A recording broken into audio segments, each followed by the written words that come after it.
Buenas tardes. Nos permitimos dar el informe médico relacionado con el COVID-19 en Yucatán. Adelante, doctora. Gracias, doctora. Buenas tardes. Este es el parte médico de este domingo 4 de julio. Del martes 29 de junio a hoy domingo, se aplican primeras dosis a las personas entre 30 y 39 años de Mérida. Como en ocasiones anteriores, es según meses de nacimiento y en macrocentros y módulos de vacunación distribuidos estratégicamente en la ciudad. Como se ha señalado, en la reapertura económica, los datos más importantes son la ocupación hospitalaria y los ingresos diarios. El día de hoy tenemos 344 pacientes en hospitales públicos. 41.216 pacientes ya se recuperaron, no presentan síntomas ni pueden contagiar. Esta cifra representa el 85% del total de contagios registrados, que es 48.516. Hoy se detectaron 296 nuevos contagios de coronavirus, 245 en Mérida, 10 en Progreso, 9 en Humán, 3 en Chemash, Maxcanú, Ticul y Valladolid y 3 foráneos, 2 en Chichimilá, 1 en Aquil, Celestún, Chumayel, Silam de Bravo, Espita, Jomum, Junucmá, Quinchil, Mama, Motul, Peto, Santa Elena, Sinanché, Tecantó y Tizimim.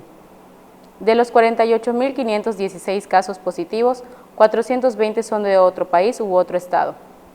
Específicamente en Mérida se han diagnosticado 30.166 personas contagiadas de coronavirus que viven en la zona norte 8.459, en la zona oriente 7.701, en la zona centro 2.834, en la zona sur 4.201, en la zona poniente 6.971. Lamentablemente en este parte médico informamos de 15 fallecimientos. Son 10 hombres y 5 mujeres de un rango de edad de 26 años a 79 años. Sus principales enfermedades fueron hipertensión arterial, diabetes, obesidad, inmunosupresión, cardiopatía e insuficiencia renal crónica. 13 residían en Mérida, 1 en Tecó y 1 en Querétaro. En total, son 4.586 las personas fallecidas a causa del coronavirus.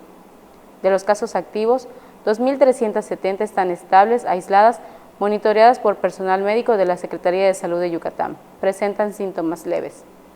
Como ya se mencionó, 344 de los casos positivos están en hospitales públicos y en aislamiento total. Hay otros pacientes a la espera de diagnóstico. El rango de edad de los casos es de 1 mes a 107 años. Los indicadores semanales del Semáforo Estatal de Salud marcan color naranja. Ese es todo el reporte, doctora. Gracias. Continuaremos informando todos los días por este mismo medio. Muchas gracias.